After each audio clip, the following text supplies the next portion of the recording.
Assalamualaikum warahmatullahi wabarakatuh. Saya Azlan Isa, nombor metik 266570 dan kumpulan saya akan membentangkan assignment kami pada kali ini. Okey, bagi tugasan kali ini kami akan membentangkan kami milih TNB sebagai satu organisasi dalam pembangunan organisasi. Okey, secara ringkasnya pembangunan organisasi ini adalah satu kaedah di mana bagaimana meningkatkan organisasi yang berterusan berkaedah jangka sepanjang untuk memacu keberkesanan organisasi itu sendiri, penyelesaian isu dan peningkatan prestasi,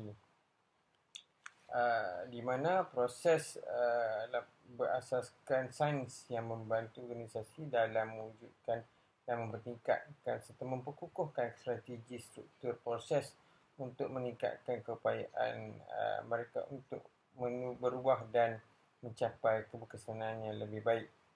Okey, untuk ini seterusnya akan diteruskan oleh kawan saya dan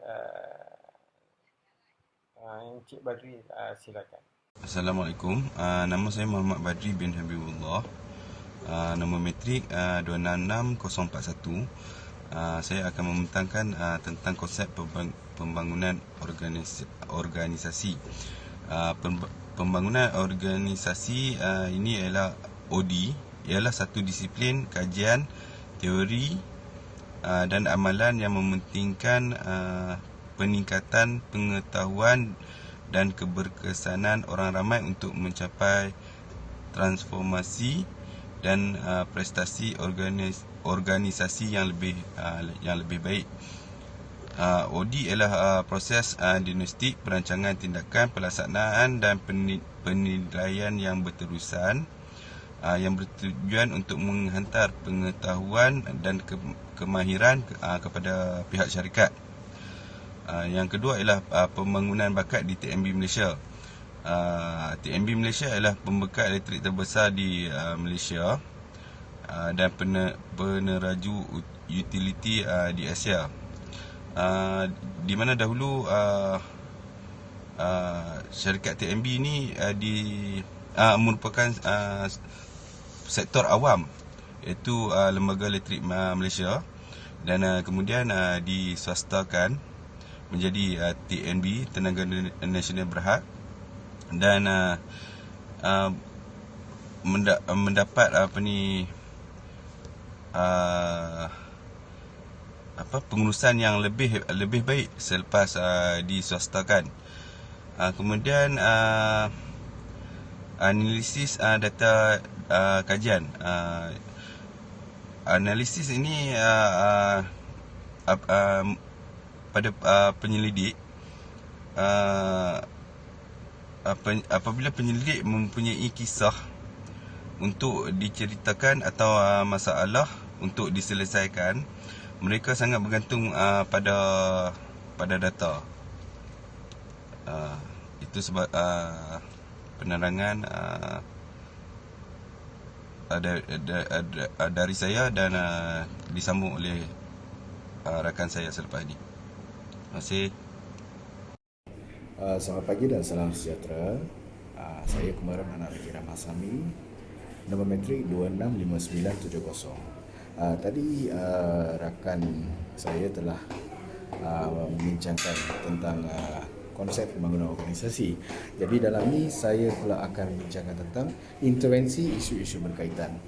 Jadi pertama sekali adalah intervensi cadangan perubahan, termasuklah mengenal pasti calon yang mungkin untuk kumpulan bakat, penilaian potensi calon, mengenal pastian bakal pengganti, halangan terhadap perubahan yang dijangkakan, memandang rendah komitmen ataupun proses perubahan,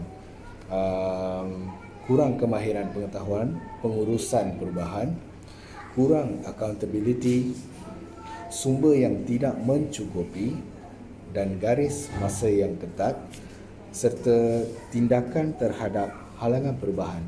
Jadi apabila seorang pemimpin bila nak menguruskan sesebuah organisasi, aspek-aspek ini perlu dilihat dan juga perlu memperhalusi, dan ini adalah paling penting sekali dalam sesebuah organisasi untuk memastikan organisasi tersebut membangun ataupun mencapai matlamat. Jadi dalam pada itu saya memang menitik beratkan tentang intervensi-intervensi yang kita telah disebutkan baru tadi. Terima kasih, Doktor. Assalamualaikum dan salam sejahtera. Nama saya Muhammad Syafiq bin Rosli, metrik number 266080. Okey, berkenaan dengan pembangunan organisasi, sebagaimana contoh yang kita bagi dalam assignment kumpulan ni. Okey, setiap pekerja yang akan masuk ke dalam organisasi TNB, okey, dia akan melepasi beberapa tapisan lah. Untuk kita dapatkan kualiti kerja dia, kita akan tengok berdasarkan beberapa faktor lah. Contohnya bakat kerja dia, kemahiran kerja dia dan disiplin lah contohnya. Okey, jikalau seseorang pekerja tu dia kurang mahir namun dia berbakat, okey, pihak TNB, pihak organisasi perlulah menghantar dia untuk menjalani kursus atau apa-apa pendedahan kepada dia lah, untuk dia lebih maju dalam kerjaya, untuk meningkatkan prestasi dan kualiti semasa dalam organisasi TNB lah. Benda ni dia akan memajukan lah lagi syarikat TNB, di samping dapat menjimatkan kos lah dengan mengambil pekerja-pekerja yang baru.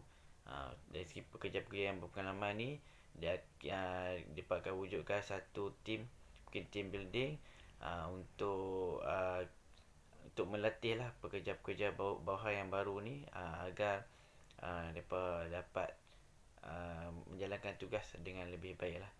Okay, sekian untuk kali ini. Terima kasih.